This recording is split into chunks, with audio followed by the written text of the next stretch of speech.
മഹാശിവരാത്രി മഹോത്സവത്തിന്റെ ഭാഗമായുള്ള വാവുബലി തർപ്പണ ചടങ്ങുകൾക്കായി ആലുവ മണപ്പുറത്ത് ഭക്തജന തിരക്ക്. ശിവരാത്രി വ്രതമെടുത്ത് ശിവമന്ത്രങ്ങൾ ജപിച്ച് ഇന്നലെ രാത്രി മുഴുവൻ ഉറക്കമുളച്ച ഭക്തർ അർദ്ധരാത്രി മുതൽ ബലിതർപ്പണം നടത്തി.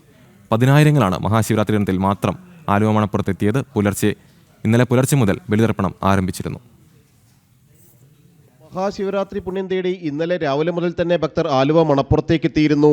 ഓം നമ ശിവായ മന്ത്രമുഖരിതമായ മണപ്പുറത്തെ മഹാദേവ ക്ഷേത്രത്തിലും നീണ്ട ക്യൂ ആയിരുന്നു.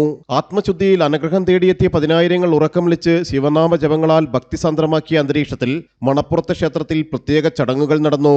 തുടർന്ന് ശിവരാത്രി വിളക്കിന് ശേഷം ഇന്ന് രാവിലെ മുതൽ ബലിതർപ്പണ ചടങ്ങുകൾ ആരംഭിച്ചു.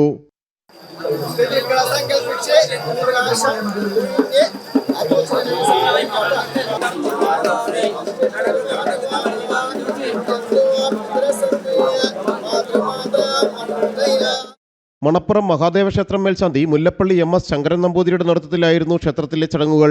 116 ബലിത്തറകളായിരുന്നു തിരുവിതാംകൂർ ദേവസ്വം ബോർഡ് ഒരുക്കിയിരുന്നത്. സുരക്ഷയ്ക്കായി പോലീസ്, ഫയർഫോഴ്സ് സംഘങ്ങളും 24 മണിക്കൂറും പ്രവർത്തിക്കുന്ന കൺട്രോൾ റൂമും പ്രവർത്തിച്ചു. സന്നദ്ധ പ്രവർത്തനങ്ങളുമായി സേവാഭാരതി പ്രവർത്തകരും 2 ദിവസങ്ങളിലായി പ്രവർത്തന നിരതരായിരുന്നു. ആലുവ സേവാഭാരതിയുടെ നേതൃത്വത്തിൽ വൈദ്യസഹായം, ഭക്ഷണ വിതരണം, ആംബുലൻസ് സഹായങ്ങളും ലഭ്യമാക്കി.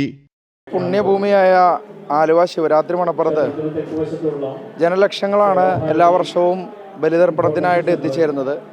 അപ്പോൾ അവർക്ക് വേണ്ടിയിട്ട് കഴിഞ്ഞ 4 പതിറ്റാണ്ടിലേറെയായിട്ട് ആലുവ സേവാഭാരതിയുടെ ആഭിമുഖ്യത്തിൽ നിരവധി സേവന പ്രവർത്തനങ്ങൾ ഭക്തജനങ്ങൾക്ക് വളരെ സൗകര്യപൂർവ്വം ഇവിടെ ബലിതർപ്പണം ചെയ്ത് വളരെ ഭംഗിയായി അവരുടെ ആ കർമ്മം നിർവഹിച്ച് തിരിച്ചു പോകുന്നതിന് വേണ്ട എല്ലാവിധ സൗകര്യങ്ങളും അവർക്ക് വേണ്ട നൽകുവാനായിട്ട് സേവാഭാരതി സുസജ്ജമായിട്ട് തന്നെ ഈ വർഷവും രംഗത്തുണ്ട്. കുംഭമാസത്തിലെ അമാവാസിയായ നാളെയും ബലിതർപ്പണം നടത്താം.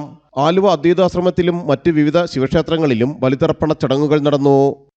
ശിവപ്രീതിക്കായുള്ള വ്രതങ്ങളിലൊന്ന് മഹാശിവരാത്രി. മഹാശിവരാത്രി നാളിൽ ആലുവ മണപ്പുറത്ത് ശിവമന്ത്രാക്ഷര ധ്വനികളിൽ നിറഞ്ഞ് രാവിലെ പിതൃതർപ്പണം നടത്തി പുണ്യം നേടി മടങ്ങുകയാണ് ഭക്തർ.